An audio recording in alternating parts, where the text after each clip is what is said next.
Друзья, всем привет из солнечного Гондураса. Всем огромный привет! Вы на канале Big Trip Vlog, а мы находимся на берегу Карибского моря в городе Телла.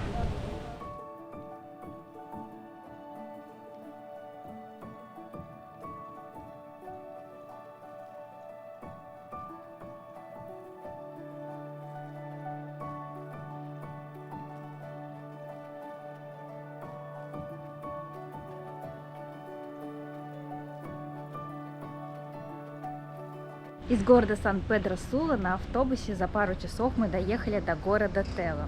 Здесь мы остановились в красочном отеле, который называется Баия. На стене этого отеля нарисован красиво тукан. Совсем рядом здесь находится дикий пляж, до которого можно дойти буквально за минуту. Но для начала пройдем в сам отель и посмотрим нашу комнату. Все комнаты называются либо маленькими поселками, либо названием пляжей. Здесь также есть маленький ресторан, в котором можно перекусить, заранее заказав блюдо по меню. В баре также делают различные напитки, либо можно взять газировку, водичку. Смотрите, кто за мной наблюдает здесь. Привет. Как тебя зовут, красавчик? В отеле очень много зелени, за которыми видно, что ухаживают.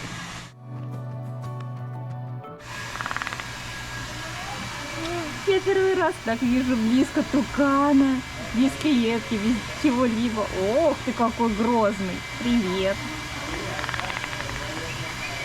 Также можно расположиться на втором этаже, если вы придете сюда, просто как в ресторан. Здесь еще больше столиков и здесь немножко прохладнее, дует ветерок. Здесь Кирилл у нас летает на дроне. Ну что, ты уже увидел дикий пляж?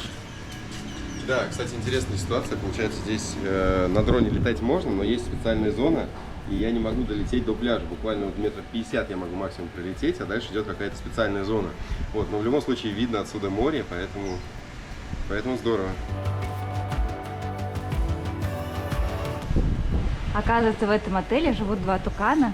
Они постоянно сюда прилетают, живут без клетки, к ним можно близко подойти и даже попробовать погладить. Но они такие немножко злобные чуть-чуть. Хотят цапнуть своим красивым клювом. Кто кого, как говорится. Ну, кстати, он больно, кстати. Я погладить тебя хочу. Не кусайся.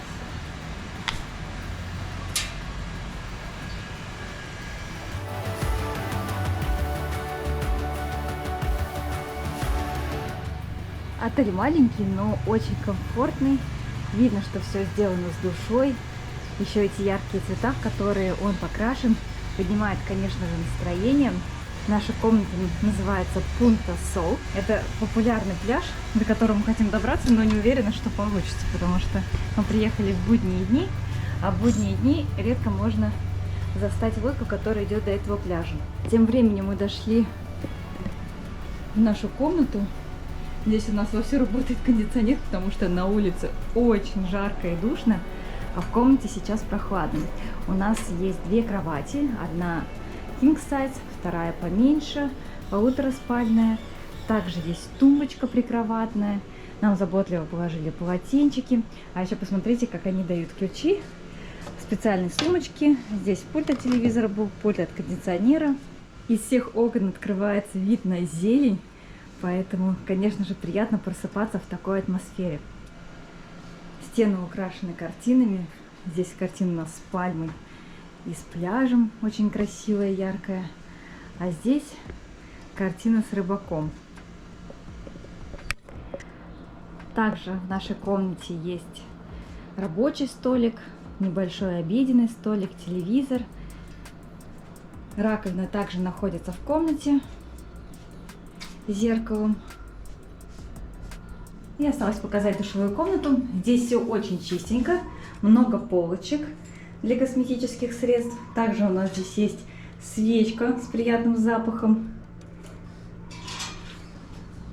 и душ с обогревателем.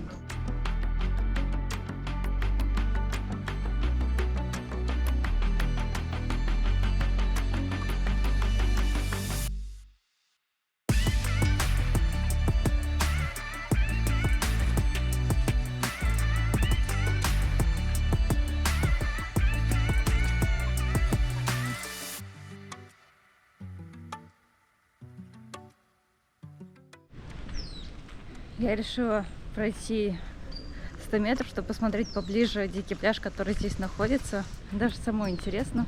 Вряд ли здесь можно купаться, но все равно хотела посмотреть на чистую водичку. Пока совсем непонятно.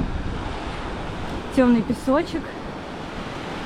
Водичка вроде чистая. Конечно, не лазурного цвета, но вполне достойная, я бы так сказала. Здесь даже есть что-то типа кафешек каких-то. Тут бы привести все в порядок и привести кучу туристов. Потому что я не понимаю, почему здесь не купаются. Вроде бы с первого взгляда выглядит все нормально. С другой стороны, все-таки мусор присутствует. Здесь, знаете, вот просто не хватает туристов. Поскольку мы сегодня так и не попали на лодочный тур в национальный парк Пунта-Сал, мы сегодня больше прогуляемся по городу Телла. А не попали мы по причине того, что эти лодочные туры собираются лишь по выходным дням. Мы приехали в будний день, и нам сказали, что у вас есть вариант только частного тура. А частные туры — это около $200 за лодку. А так этот тур стоит $25-30 с человека. Поэтому мы, естественно, поскольку более бюджетные туристы, мы на частный тур не согласились. Поэтому сегодня гуляем по городу Телла. Город Телла считается курортным городом, особенно среди местного населения, среди гондурасцев. Туристов здесь не так много, но здесь, поскольку есть выход к Карибскому морю, то сюда иногда приезжают и туристы, и местные здесь любят отдыхать. Ну а центр города больше похож на большой-большой рынок, потому что там продают и фрукты, и различные вещи, в общем, чего только нет. Много каких-то кафешек местных, в основном с курятиной. Поэтому вот сейчас мы находимся, допустим, в самом центре, в центральном парке. Здесь, как всегда, в центральных парках есть небольшая беседка, есть красивые ухоженные различные кустики, деревья, скамеечки. А так проводят время местные жители. Также мы заметили красивый рисунок с изображением ботанического сада, с бамбуковой рощей, в который мы скоро с вами отправимся.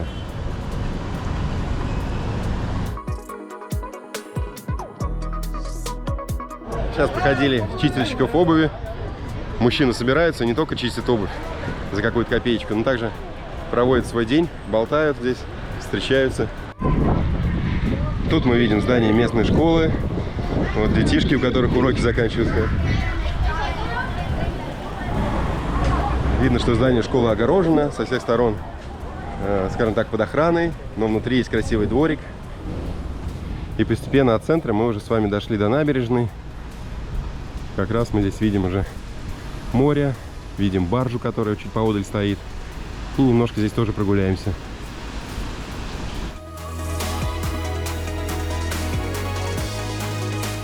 Здесь мы видим достаточно широкую береговую линию, хотя немножко грязновато все же на пляже. Также есть какой-то небольшой посторонний запах, да и вода особой чистотой не отличается. Точнее, не отличается ее скорее лазурностью, да? Помните, какое было Карибское море в Канкуне, в Мексике на побережье? Здесь, конечно, все немножко поскромнее. Инфраструктуры также на пляже особой нет. Есть немногочисленные кафешки, какие-то еще строятся.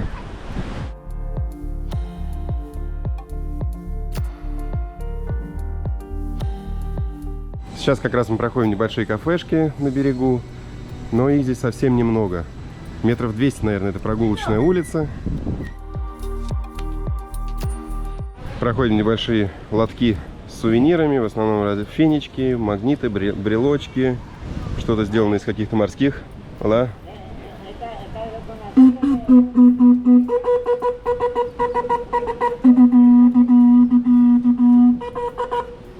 Gracias. Местные жители, надо отметить, очень дружелюбны. Наверное, единственное, что не хватает этому курорту, это туристов.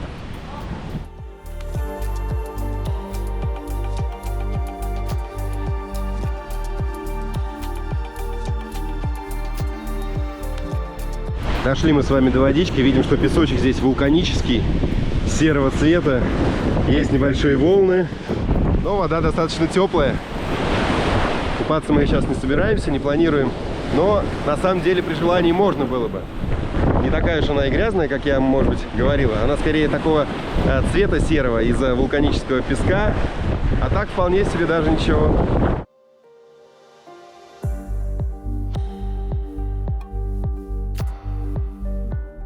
На берегу вам предлагают уже развлечения в виде банана надувного.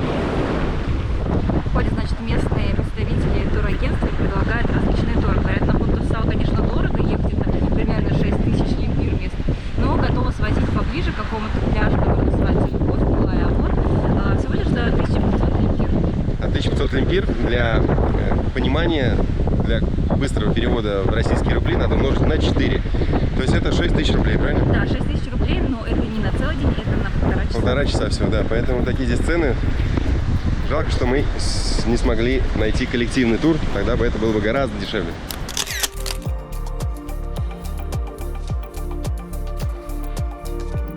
В этом городе не работает Uber, поэтому приходится такси ловить прямо на улице. Стоимость тут рассчитывается с человека. В нашем случае до парка стоило 50 лимпир с человека. Поэтому 100 лимпир заплатили. Теперь нам еще предстоит 3 километра пройти пешком до самого ботанического сада. Либо водитель попросил еще 100 лимпир. Ну, в общем, мы просто немножко на него обозлились, он уехал.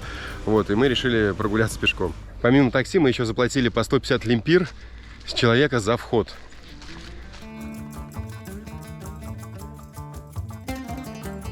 Прошли почти половину пути. По дороге увидели красивое болотце небольшое с кувшинками, с цветочками. Также здесь пролетают серые аисты. Птички красивые поют. В общем, природа нас радует здесь.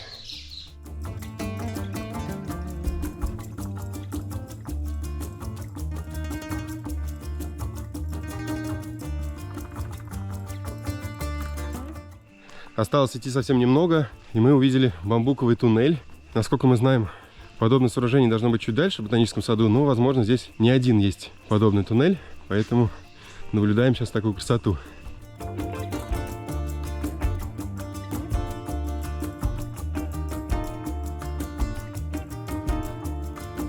Мы приближаемся ко входу в ботанический сад, и сейчас увидели небольшую лошадку, которая привязана. Взгляд у нее, конечно, грустный.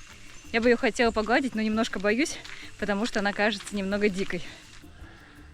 Как гласит эта надпись, добро пожаловать в ботанический сад Лансетия. Этот сад был основан в 1925 году американским ботаником.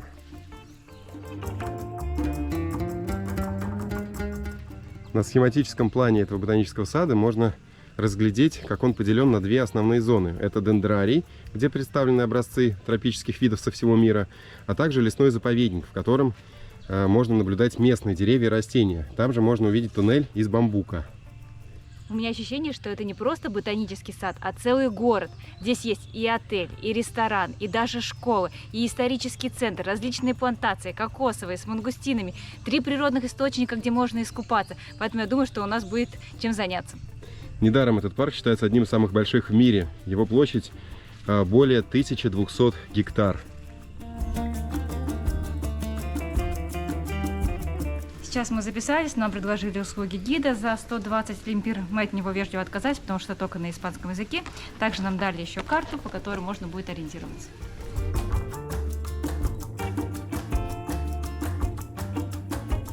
Сейчас дошли до таблички, которая указывает, что здесь находится бамбуковый туннель.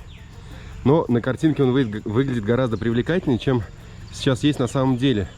Ощущение, что здесь прошел какой-то ураган, потому что многие бамбуковые стволы поломаны. Смотрите, как сейчас это все выглядит. До этого бамбуковый туннель, который мы видели вдоль дороги, когда шли, он был гораздо красочней. Очень странно, но все равно сейчас отправляемся пройтись немножко по тропинке.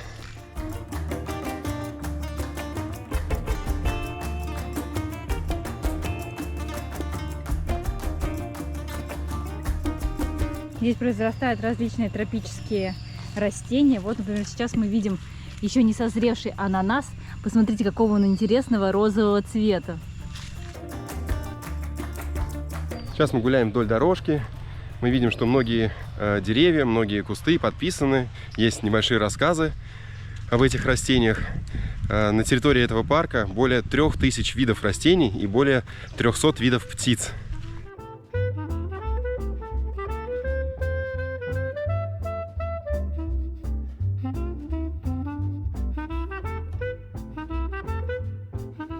Что нам нравится в этом парке, так это информационные таблички, потому что они не какие-то, знаете, сухие, а здесь интересная информация про каждое дерево. Вот, например, сейчас мы находимся у дерева с плодами ланган. Его оригинальное название Европия. Это в переводе с греческого обозначает счастье или эмоции, потому что вкус настолько сладкий, что испытываешь эти эмоции. Кстати, этот фрукт ланган мы не пробовали в Центральной Америке, но пробовали в Юго-Восточной Азии.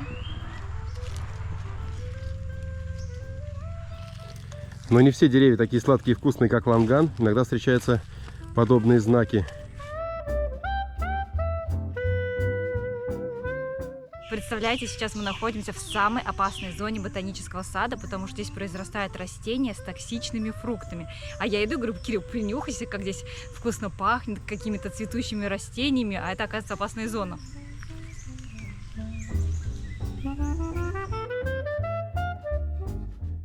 Сейчас мы подошли к дереву с нашими любимыми плодами. Этот фрукт называется мангостин. На информационной табличке написано, что меня называют королевой тропических фруктов, и я очень вкусный. Сложно не согласиться, потому что мангостин действительно один из самых вкусных фруктов. Жалко, что сейчас мы не видим его плоды.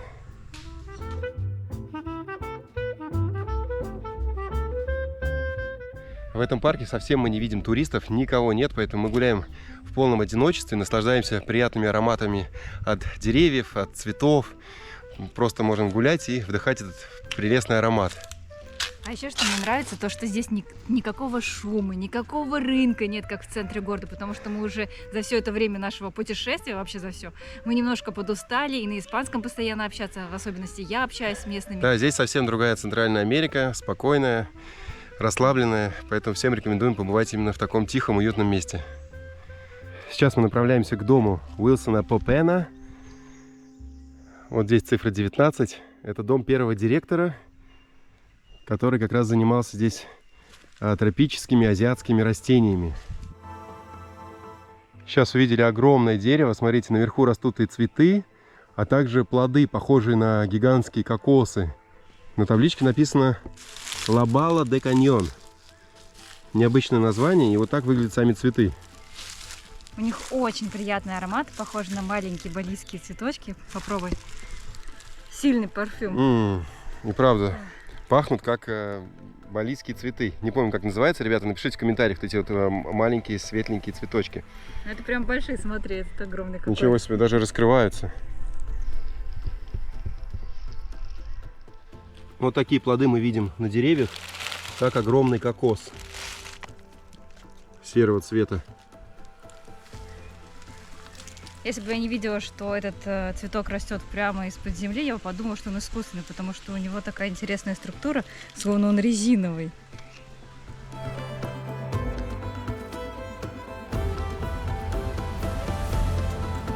Сейчас подошли к дому, где жил Уилсон Попена, то есть это первый директор ботанического сада. Здесь рассказана небольшая история этого дома, который назывался Казона.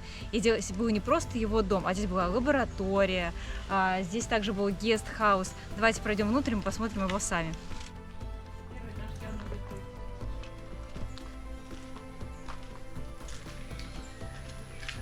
Да, ребята, обманула не только вас, но еще и себя. Оказывается, в этот дом просто так не попасть, и можно полюбоваться только со стороны.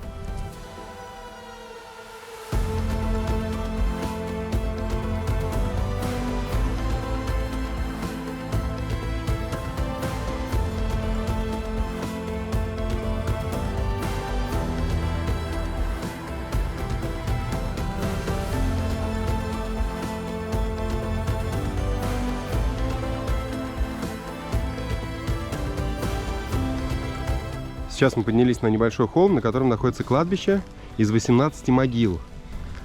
Одна из которых это могила Дороти Попена, супруги первого директора этого дендрария. Она умерла в 1932 году, отравившись незрелыми фруктами. И здесь, как мы видим, располагается ее могила.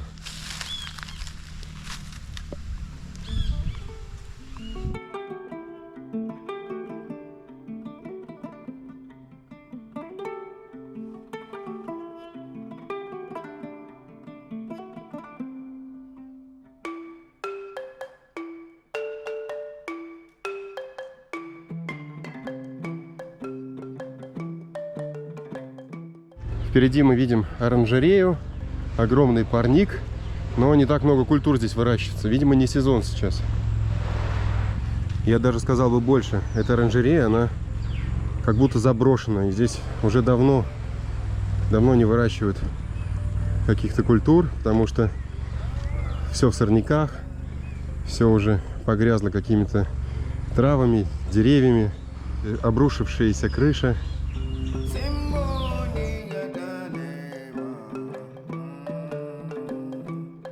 Сейчас опять мы находимся в зоне, где располагается бамбуковый туннель. И здесь есть рабочие, которые перемалывают этот бамбук. Видимо, действительно произошло какое-то недавно типа урагана, да, что-то какой-то сильный ветер, и остатки этих деревьев они срубают и перемалывают в специальной машине.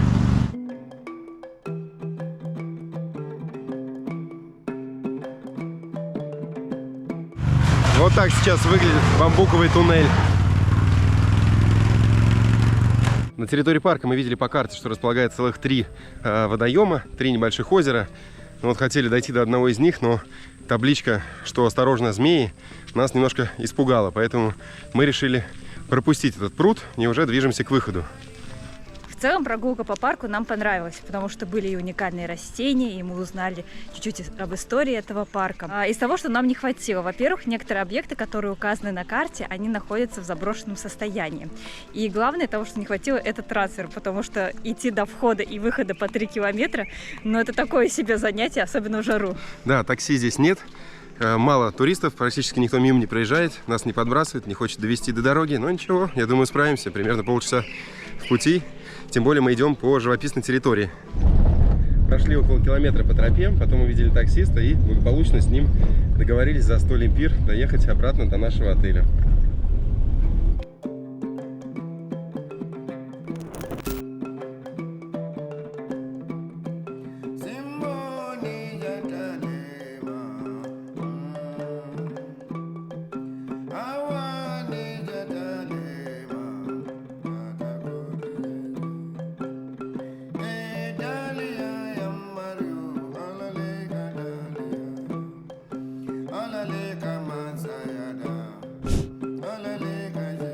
Мы вам уже говорили, что в городе Телла очень мало кафе, да и стоимость здесь на все блюда очень дорогая. Нам в отеле предложили приготовить ужин, мы с удовольствием согласились. По 100 лимпир за блюдо – это хорошая цена. У меня здесь рыбка, салатик с картошки, бананчики, рис. У Кирилла практически все то же самое, только вместо рыбы курица. Поэтому мы сейчас поужинаем, будем отдыхать, а завтра мы отправляемся в новое место. Поэтому, ребята, никуда не расходимся. Продолжаем следить за каналом Big Trip Vlog и за нашими путешествиями. Не забывайте ставить лайки и писать комментарии. Всем до новых встреч, всем пока! Всем пока, ребята!